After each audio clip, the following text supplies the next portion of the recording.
Here's another way, here's another case study on an actual note deal, what creative financing was involved. This property is in Houston, Texas, and it had a value back in 2019, 155. Well, it dropped to 136, and the seller was trying to sell it for a while. And the time that the value dropped is because the property flooded. Well, it sat on the market for several years. I can see listings removed. They tried to rent it for a while. They rent it for a while, but it needs some rehab, obviously. Well, lo and behold, guess what? An investor bought the property. They rehabbed the property. It was worth about 136 originally, but with the rehab costs and everything, it has a value now of 220. Obviously, appreciation has gone up. The market's gotten high as well too. 220,000. Rent estimate's about $1,900 a month. Well, guess what? They didn't rent this out. They're into it for less than 220. They didn't put that much in rehab to it, but they sold it on owner financing. That's right. They got creative with the financing side. They sold it on owner financing. Actually, just closed on it in August. So the borrowers have just made one payment. Their monthly payment is $1,683. That's not including taxes and insurance. That's just the principal and interest part of it. But they did a 30-year mortgage at, guess what?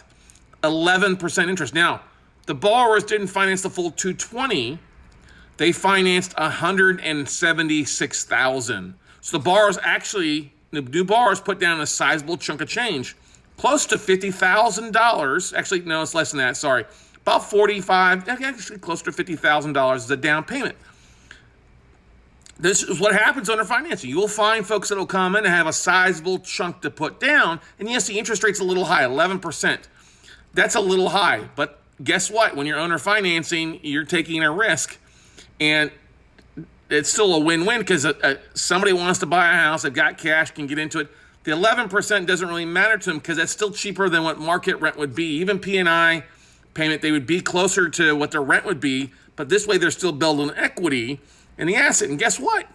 The note holder wants to sell this note. It's actually listed for sale on a platform currently, and they're willing to take a discount off the 176. Now, if they sell the note for 176 or 150, guess what? They're probably going to make a chunk of money. Even if they paid 136 for the property, which is roughly what it was owed, they're still going to come out making somewhere between $40,000 and $80,000 because they got close to $50,000 down. Let's just say 40 they netted after closing costs and commissions, but they're making money on this.